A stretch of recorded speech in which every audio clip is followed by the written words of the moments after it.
Well, it's early days. I mean, it's the first test that everyone's been together. There's a few changes over the winter with the regulations with the cars, so every car's probably had a bit of an upgrade. So today's the first real chance to see what the competition's been doing over the winter. Well, I am fit. I'm prepared. You know, I took it professionally. Just we didn't have time to run the car before this race, so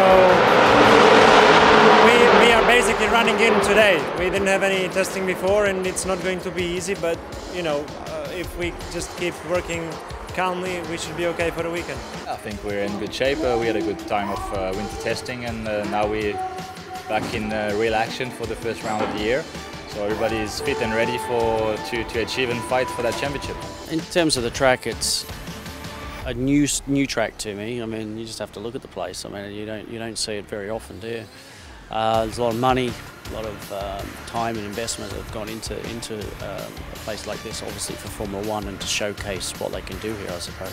Oh, especially the last sector, very tight corners, corner by corner, and I think there you need good handling, good balance, mechanical grip. Then you have two quite long straights with heavy braking afterwards, where you need a fast car on the straight, but also good braking stability.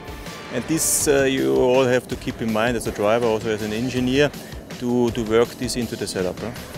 It's obviously a new corner, but you know, it's no different to any of the other corners on the track. And you know, yes, it's a big elevation change, but there's hundreds of those around the world, you know, to be honest, so it doesn't make any difference to the drivers or to the cars or anything really. It takes away the longest straight probably that we visit in the year, but actually for us it's probably a slightly better corner for us than the hairpin at the very bottom that we used last year, because that's a super tight hairpin and our car doesn't like super tight hairpins. So the corkscrews are a bit more flowing, a bit easier, second gear instead of first gear, so in a way it's better for us. Oh, I hope at least, I think we are, at least I always hope to be at least in the top 5. But it really depends. I must say, to see on the test days the Lamborghini were really quick and the Fords.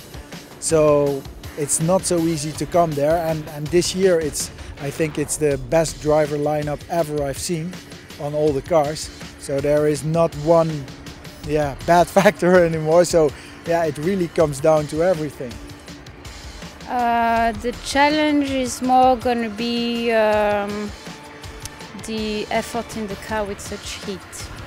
The track is mainly first gear corners, so there's one very interesting double or triple right hand corner, which is fast and nice because you end up braking a little bit loaded. This is nice. But the challenge is going to be the heat, and it's been a while since I last drove with a sequential gearbox. That's some exercise too.